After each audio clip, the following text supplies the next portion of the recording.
What's going on, everybody? Welcome back to another episode of Hang 10, sponsored by our friends right there over at A1 American. Thank you to A1 American for sponsoring yet another episode of Hang 10.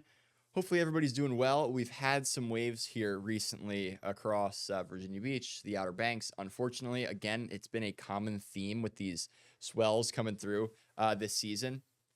The wind has just not been cooperating. This seems to be a season for Long Island, New York, anything that's south facing up there in the Northeast, Rhode Island, parts of Mass, parts of New England, which are more sheltered from that wind, which has been predominantly north and northeast this entire fall, from what it seems like.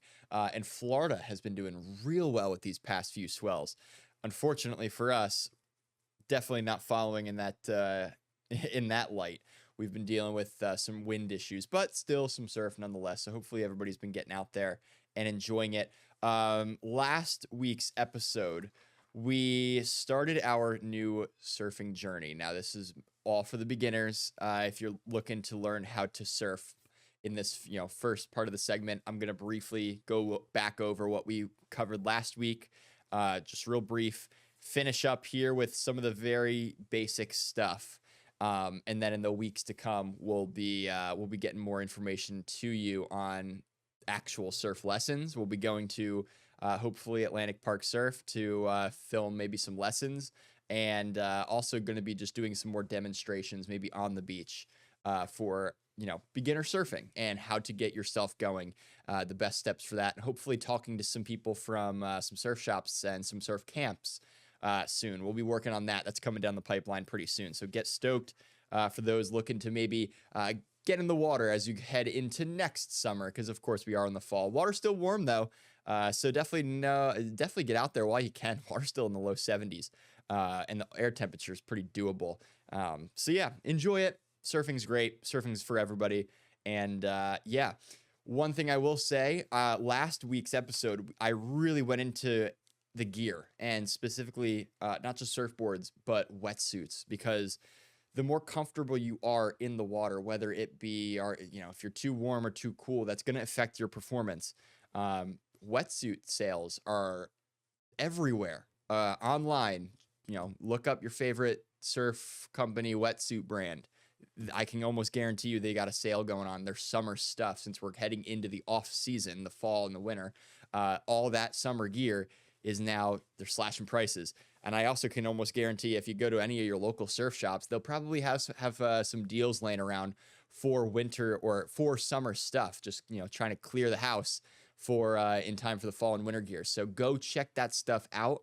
I can't stress that enough. Surfing is a bit of an expensive hobby, and if you can capitalize on these seasonal deals that come up pretty much every year, you will be putting yourself in a great position to have some quality equipment for you to use. And again, the more comfortable you are in the water, especially when it comes to wetsuits, what your clothing is, the better off you will be. Don't want to be cold. That makes your muscles and everything too stiff. If you're too hot, you don't want to overheat. Either way, you're shortening your surf session. And when it comes to learning how to surf, the more reps, the better. So that's my biggest thing on gear. Go check out those deals. I can guarantee you they're pretty much everywhere. Understanding the ocean, we went over different kinds of waves. If you're a beginner, you're mainly just going to be taken off in the whitewater. There's no need, if you're a beginner, to paddle all the way out into the crowded lineup with a bunch of people and try and surf the waves as they're forming those, the open face waves. Stay in the whitewater. It's a really, really, really easy way to do it. You can guarantee yourself a nice push into the waves. It's a very gradual roll. You're not worrying about really steep sections. And when the waves are breaking, if you're on a sandbar, which for the most part, yeah, we have that. Virginia Beach, Outer Banks, all we have is sandbars. You are in a safe environment. Now, we also went over rip currents. Experienced surfers, you usually are taking those rip currents out to save yourself some energy. If you're a new surfer or someone who maybe isn't the most confident with your swimming ability, stay away from the rip currents. Pretty self-explanatory, but you never know. Recently, this past weekend, surfing in Virginia Beach, there is a really, really gnarly rip current setup at the First Street Jetty. And I guess with the latest swells moving the sand around and whatnot, it created a really deep channel right near the rocks. Now, usually That spot is pretty deep. Excuse me, but for this specific day, it was really, really deep, and the sandbar next to it really shallow.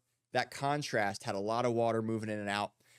Really strong rip current. You almost didn't have to paddle when you were taking that rip current out to sea, but did see a couple of guys who weren't too experienced end up getting caught too far out and had a tough time getting in. So important to, take those 10 to 15 minutes, read the ocean. Where are your sandbars? Where are your shallow spots where you can tell, okay, this is definitely safe to kind of hang out while I'm getting my bearings on the board and, learning to maneuver and how to sit on the surfboard. It's just all about getting comfortable with the ocean. Also went over surf etiquette and safety. I have a full scale episode on this. So, tune back into those episodes in the past for information on that. Really important stuff. Surfing etiquette is one thing where it can mean the difference between you hitting somebody. It could be in the difference between your surf session ending early and you getting hurt, or someone else getting hurt, or equipment, which again is expensive, being damaged or destroyed. And you definitely want to minimize that. So it's important to learn surf etiquette. The number one rule: don't drop in. The surfer that's closest to the peak, they have priority. And now we left off with learning the basics, and this is kind of where we get into paddling. How to position yourself on your surfboard. What is that center line in that board? Most surfboards, especially beginner surfboards, have that center line that runs down the middle of the board. That is called the stringer, and that can really help. That can really help you understand where your positioning needs to be. Because if you're too far one side, too far to the other side, you're going to tip off. You're going to lose your balance.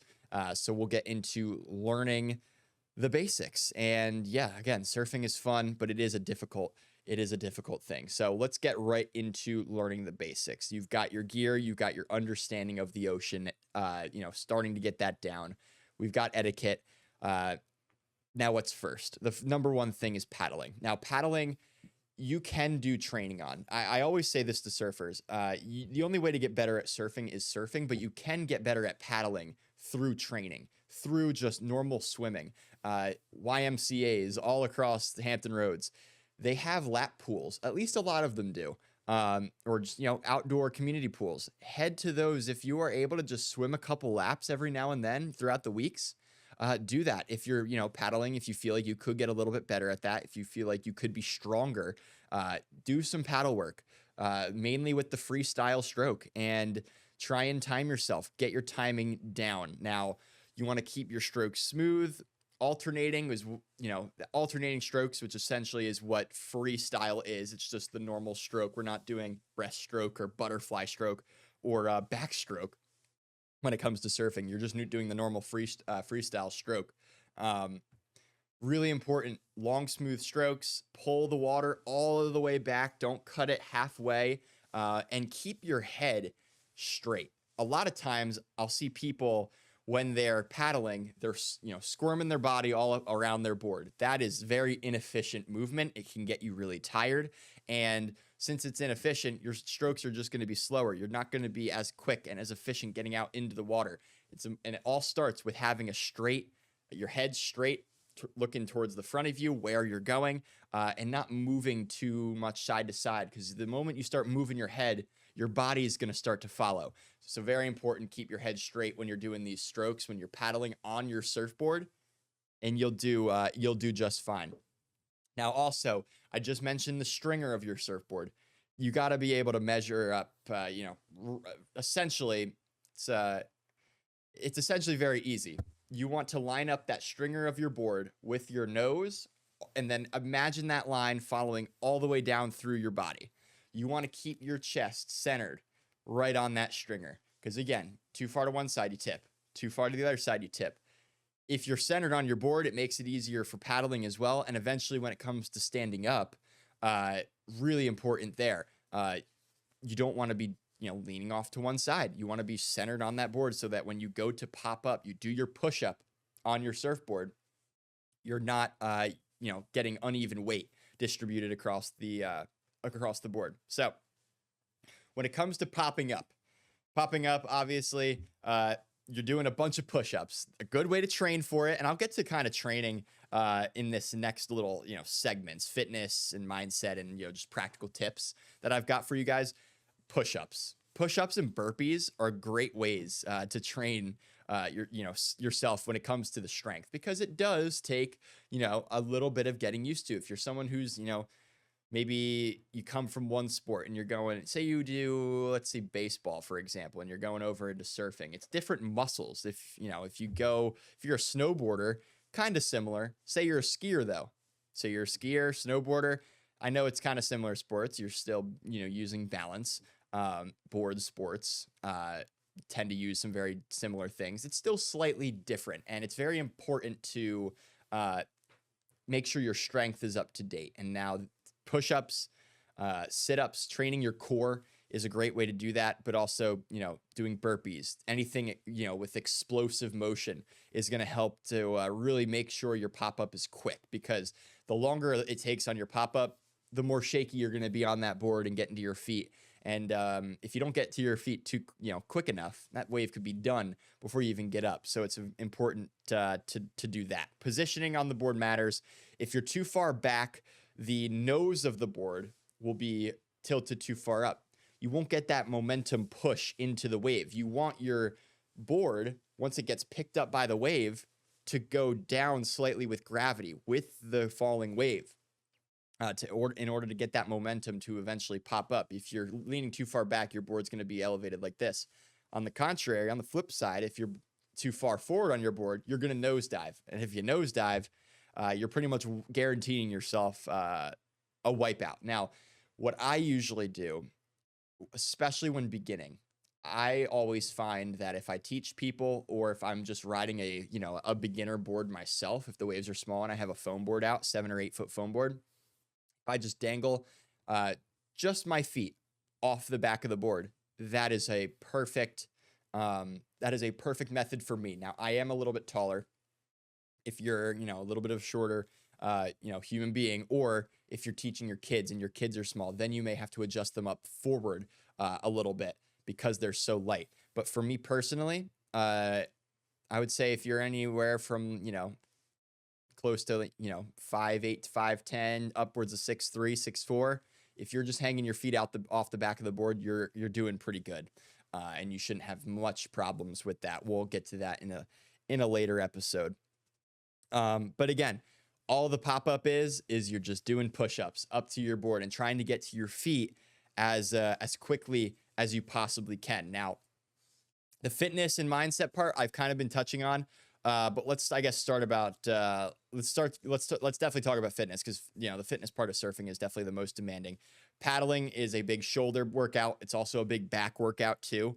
Popping up your core, your legs, but even your arms. If you can't complete, again, a full push-up, that is, you may struggle a little bit with surfing. And it takes a lot of stamina. You are out sometime, surfing is 90% paddling sometimes and 10% actually surfing. Most waves on the East Coast, you are up and riding for 5 to 10 seconds, especially here in Hampton Roads. So you have to think the rest of the remaining of the time that you're out there, you are spending paddling around, positioning. You're not just always sitting in one space. You have current moving you down the beach. You want to be looking back and seeing, maybe landmarks on the beach to make sure you're lined up correctly with where the peak of the wave is. You don't want to drift too far. So you are always constantly paddling. So it's really important to work on endurance. Swimming is, again, great way to do that. Working on your push-ups, your burpees. Yoga is a great way to kind of build that flexibility as well. Being flexible is great in surfing. You don't want to pull any muscles when you're eventually getting to a point where you're maybe going down the line, weight transfer, turning, all that really important stuff. So I guess I'll wrap this up with, some just practical, tips for, maybe a safer and faster experience, because, everybody, once you start, you just want to get good really quick. So start small. Do not push your limits. If you are a beginning surfer, enjoy those small waves, those gentle sloping waves that are breaking on a sandbar. Don't plan on, going out on a surf trip to a rock or reef break for your first time surfing. You're just not going to be as comfortable, especially when you're going to be taking falls. So that's really important. Also, respect the conditions. If the waves look too big, too scary, sit it out and just observe. You never really realize how much you can learn just by sitting on the beach and just watching the waves go by, seeing where the waves break, seeing different kinds of waves break, or watching people that are better than you at surfing and understanding how, seeing what they do and how they read the wave, how they pop up on this specific type of wave. It could really teach you. It could really teach you a lot. So again, we're going to be having so much more on this in the next couple of weeks. I'm really excited for it. After this quick break, we are going to get to some surfing footage that I've gathered over the past couple weeks. I've been doing a ton of travel. We've had a few tropical systems, Gabrielle, we've had Umberto, we've had Imelda. So all this footage, I've gone from New Jersey all the way down to Georgia and Florida for some waves. So enjoy some of the surfing footage that I've been able to gather. And yeah, we will see you all next time. Thank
you.